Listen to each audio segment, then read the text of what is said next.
চট্টগ্রামের সীতাকুণ্ড এলাকায় সাগর থেকে দুজন শিপইয়ার্ড শ্রমিকের মৃতদেহ উদ্ধার করেছে পুলিশ। নিহতরা স্থানীয় কেআর শিপ রিসাইক্লিং ইয়ার্ডের প্রহরী ছিলেন। সোমবার সকালে কুমিরা ঘাটের কাছে স্থানীয়রা ভাসমান মৃতদেহ দেখে থানায় খবর দিলে পুলিশ এসে দুজনের মৃতদেহ উদ্ধার করে। এদের মধ্যে একজনের শরীর ক্ষতবিক্ষত ছিল। শিপইয়ার্ড কর্তৃপক্ষ এটি ডাকাতির হামলা বললেও স্থানীয় শ্রমিকরা বলছেন, জাহাজের প্রোপেলারে দুর্ঘটনায় শ্রমিক নিহতের ঘটনা ধামাচাপা দিতে কর্তৃপক্ষ মিথ্যা ডাকাতির ঘটনা বলছে। ঘটনাটি দুর্ঘটনা নাকি হামলা তা নিয়ে পুলিশ তদন্ত শুরু করেছে। দর্শক আরো জানাচ্ছেন রাজীব বড়ুয়া। সীতাকুণ্ড থানার কুমিরা এলাকার সাগর থেকে দুই শিপইয়ার্ড শ্রমিকের মরদেহ উদ্ধার করেছে পুলিশ।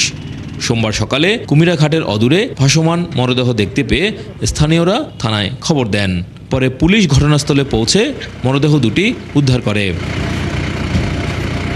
নিহতরা হলেন আব্দুল খালেক ও সাইফুল ইসলাম। পুলিশ জানায় তারা দুজনই স্থানীয় কেআর শিপ রিসাইক্লিং ইয়ার্ডের প্রহরী হিসেবে কর্মরত ছিলেন। দুর্ঘটনায় আহত শ্রমিকরা জানান, রাতে দায়িত্ব পালনকালে বোটে করে সাগরে টহলের সময় জাহাজের সঙ্গে সংঘর্ষে তারা দুর্ঘটনার কবলে পড়েন। এ সময় জাহাজে কোনো লাইট ছিল না। কর্তৃপক্ষ কোনো নিরাপত্তা ব্যবস্থা ছাড়াই তাদের সাগরে পাঠায়।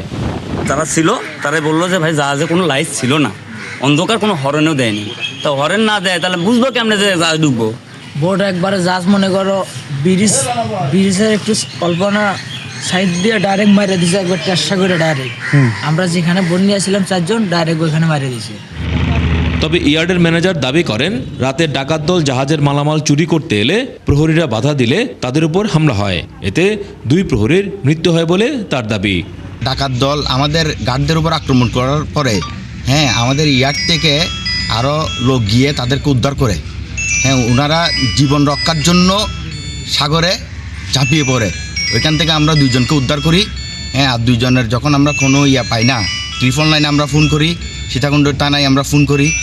আমাদের এই যে ইন্ডাস্ট্রিয়াল পুলিশ থেকে শুরু করে যাদের সাথে আমরা সমন্বয় করি সবসময় প্রতিষ্ঠান রক্ষার জন্য, ওনাদেরকে আমরা জানাই।